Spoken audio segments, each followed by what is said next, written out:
తిరుమలకు అన్న మరోసారి భారతీయపై చర్చ. నిన్న తిరుమల చేరుకున్న AP deputy CM Pawan Kalyan సతీమణి అన్నా లెజినోవా తిరుమల సంప్రదాయాలకు అనుగుణంగా నడుచుకుంటూ డిక్లరేషన్ నుంచి మొక్కులు చెల్లించుకోవడం, స్వామివారి దర్శనం వరకు అన్ని విషయాల్లోనూ ఎటువంటి కాంట్రవర్సీకి తావివ్వకుండా తన యాత్ర పూర్తి చేసుకున్నారు.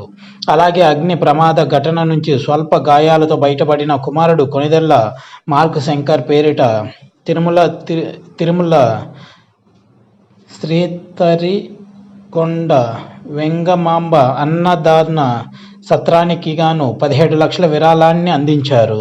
అయితే ఈ తిరుమల యాత్ర మొత్తంలో అన్న కొన్నిదెల పూర్తిగా హిందూ సాంప్రదాయాలను గౌరవిస్తూ కనిపించారు. ఒక క్రిస్టియన్ అయ్యుండి అన్నా లెజినోవా ఇలా హిందూ భక్తుల మాదిరి తిరుమలలో నడుచుకోవడంపై సర్వత్రా అన్నా లెజినోవాపై ప్రశంసలు వెల్లువెత్తుతున్నాయి. గతంలో కూడా పవన్ అన్నా దంపతుల కాశీ యాత్ర ప్రయాణాలు, కుంభమేళా సమయంలో అన్నా పాటించిన ఆచారాలు అన్నీ కూడా ఆమెపై గౌరవాన్ని పెంచడంతో పాటుగా రాష్ట్రంలో సరికొత్త చర్చలకు దారి తీసింది.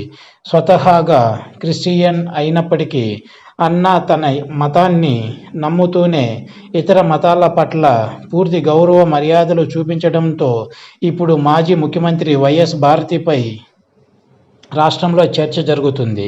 గత 5 ఏళ్లు ముఖ్యమంత్రిగా ఉన్న వైఎస్ జగన్ ఏనాడు హిందూ సంప్రదాయాలకు కట్టుబడి నడుచుకోలేదంటూ పెద్ద ఎత్తున విమర్శలు మొదలయ్యాయి.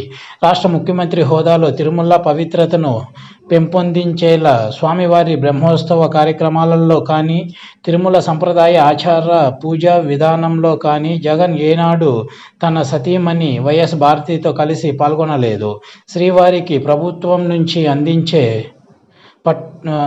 పట్టు బట్టలు కార్యక్రమంలో ఎన్నడూ జగన్ దంపతులు పాలు పంచుకోలేదు అనే అంశాలు మరోమారు చర్చకు వస్తున్నాయి. తన తాడేపల్లి ప్యాలెస్లో తిరుమల సెట్లు వేసి స్వామివారి పూజా కార్యక్రమాలు నిర్వహించిన జగన్ దంపతులు 5 ఏళ్ల వైసీపీ ప్రభుత్వంలో భారతితో కలిసి ఎన్నడూ తిరుమల కొండ ఎక్కిందే లేదు.